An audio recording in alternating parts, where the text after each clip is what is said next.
Hi guys, welcome to the channel. I hope you are doing good. तो आज की video में मैं आपको बताऊंगी how to use was and were. Was and were क्या होते हैं, इनसे सेंटेंस कैसे बनते हैं, ये सब मैं आपको इस वीडियो में बताऊंगी। और मैंने पिछली वीडियोस में आपको बताया था एम इज आर का प्रयोग बताया था, उनसे सेंटेंस कैसे बनते हैं ये बताया था। अगर आपने वो वीडियोस नहीं देखी तो पहले उन्हें देख लो, क्योंकि वो भी बहुत ईजी है। अगर आपको वो आता है तो आपको ये भी बहुत ईजिली आ जाएगा।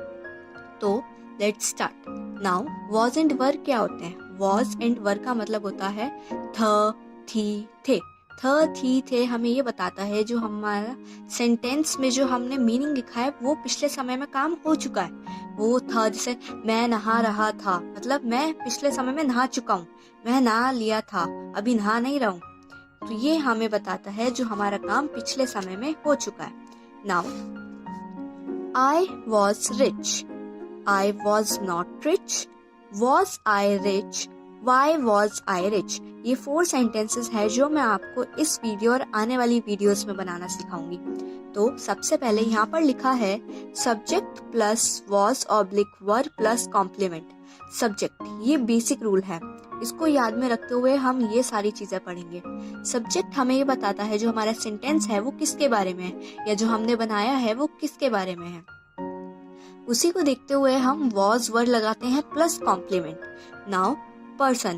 पर्सन मेनली 3 टाइप्स के होते हैं, first person, second person and third person.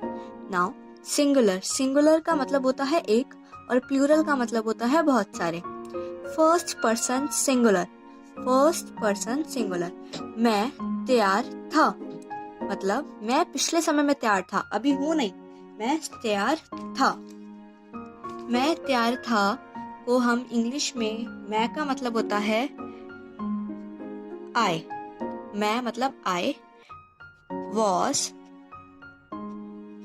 Ready. I was ready, मैं तैयार था। था, अगर जिस भी सेंटेंस में था होगा इसका मतलब हमें वॉज लगाना है, या थी होगा तो हमें वॉज लगाना है। I was ready. Now, first person plural.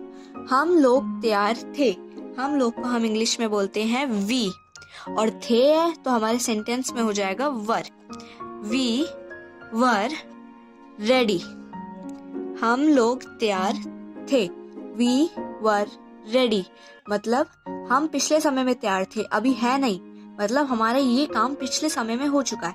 वर का प्रयोग हम प्लूरल के लिए करते हैं। अब जिस भी सेंटेंस में थे होगा मतलब हमारा वर लगेगा। नाउ, अब हम पढ़ेंगे second person singular. Second person singular, आप तैयार थे। आप तैयार थे, आपका मतलब इंग्लिश में होता है यू। यू थे है तो ऑब्वियसली हमारे सेंटेंस में वर आएगा। यू वर रेडी, आप तैयार थे। अगर हमारा सेंटेंस, अगर हमारे हिंदी के सेंटेंस में लास्ट में थे होगा तो हमारा सेंटेंस में वर ही लगेगा, फिर चाहे वो सिंगुलर हो या प्लूरल हो, सेंटेंस हमारा वर में ही आएगा। नाउ, सेकंड पर्सन प्लूरल, आप लोग तैयार थे। आप लोग तैयार थे, पिछले समय में ये काम हो चुका है, यहाँ बहुत सारे लोगों की बात हो रही है, तो आप लोग को हम इंग्लिश में यू ही बोलेंगे। अब अगेन वर थे है तो हमारा आ जाएगा वर। You were ready. You were ready. Now, अब आप देखो हमारा सेंटेंस सेम है। नाउ, हमारा सेंटेंस तो सेम है बट जो हमारी फीलिंग्स है वो अलग अलग है। यहाँ एक इंसान की बात हो रही थी, यहाँ बहुत सारे लोगों की बात हो रही है। दोनों सेंटेंसेस में थे है तो हमारे इंग्लिश में भी वर ही रहेगा। Now, third person singular. Third person singular, अब हमें यहाँ पर 2 चॉइसेस दी गई हैं, वह ऑब्लिक राम तैयार था, या तो वह या तो राम। वह को हम इंग्लिश में बोलते हैं ही भी बोल सकते हैं, शी भी बोल सकते हैं, और इट भी बोल सकते हैं। ऑब्लिक और राम है तो मेरा हमारा सेंटेंस में राम ही रहेगा। ही शी इट, अगर हमारा होता वह तैयार था तो हमारा हो जाता ही शी या इट। राम, अब था है तो हमारे इंग्लिश में वॉज हो जाएगा। अगेन रेडी, तो हमारा हो गया he she it, Ram was ready. अगर हमारा वह होता तो हमारा सेंटेंस हो जाता he was ready. Now, third person plural. यहाँ पर भी अब दो चॉइसेस दी गई हैं, वह लोग या तो लड़के तैयार थे। अब वह लोग को हम इंग्लिश में बोलते हैं दे, लड़के तो फिर हमारा वही रहेगा द बॉयज।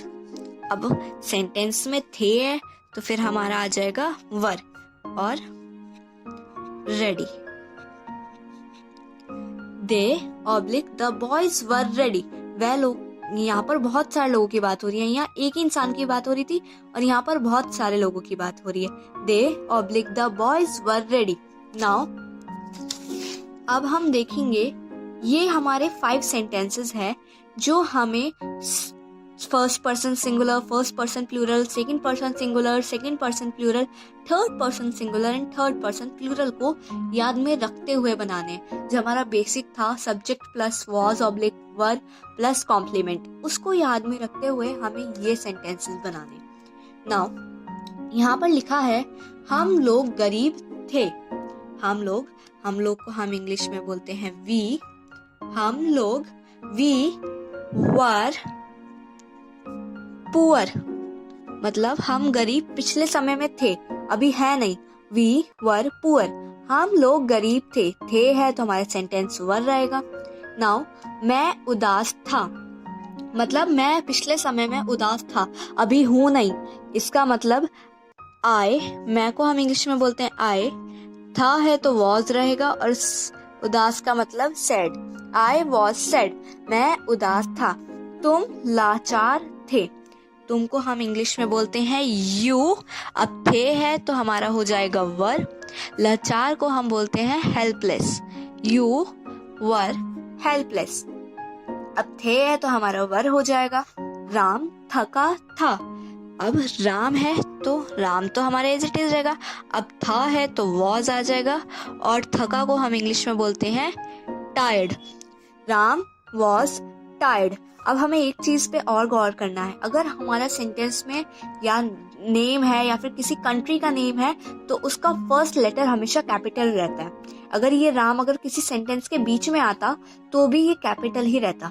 बहुत से लोग हम इंग्लिश उसके बीच में स्मॉल लेटर में लिख देते हैं, बट आपको ये गलती नहीं करनी, क्योंकि जब ये पेपर में हम करते हैं तो हमारा गलत हो जाता है। हमें शुरू से सिखाया जाता है कि जो हमारे सेंटेंस का फर्स्ट लेटर है वो कैपिटल होना चाहिए, बट अगर हमारे सेंटेंस के बीच में नेम या किसी कंट्री, एग्जाम्पल इंडिया का नाम आता है तो हमेशा वो कैपिटल लेटर में ही लिखना है। जैसे मैंने राम का आर कैपिटल में लिखा है। नाउ वह लंबा था, वह को हम इंग्लिश में अगेन कुछ भी बोल सकते हैं, ही शी इट, बट हम यहाँ पर ही लेंगे। अब था है तो हमारा वॉज आ जाएगा। ही was tall, वह लंबा था। He was tall, अब अगेन था है तो हमारा was हो गया। अब ये 5 सेंटेंसेस है जो हमने उन बेसिक को याद में रखते हुए बनाए। हम लोग गरीब थे, we were poor, मैं उदास था, I was sad, तुम लाचार थे, you were helpless, राम थका था, राम was tired, वह लंबा था, he was tall। I hope आपको इतना समझ आया हो। ये बेसिक था इसका जो आपको याद में रखना था। इट वॉज द बेसिक और आपको ये हमेशा याद में रखना है। और मैंने पिछली वीडियोस में आपको एमिजार बताया था, अगर आपने नहीं देखी तो अगेन मैं रिमाइंड करा दूं, प्लीज उन वीडियोस को देख लो, वो भी बहुत इजी है और मैंने बहुत सिंपली वे में आपको समझाया है। वॉज एंड वर भी बहुत इजी है और अगर आप इसका ये बेसिक याद रखोगे तो आपको झट में इंग्लिश बोलनी आ जाएगी और आपको इंग्लिश शुरुआत से बिल्कुल बोलनी आ जाएगी। अगर आप किसी को भी इंग्लिश में बात करते हो तो आप इंग्लिश में बोल सकते हो, इसका ये बेनिफिट है। आई होप आपको समझ आया हो। मैंने अपनी तरफ से पूरी कोशिश की है आपको समझाने की। Till then take care and bye bye.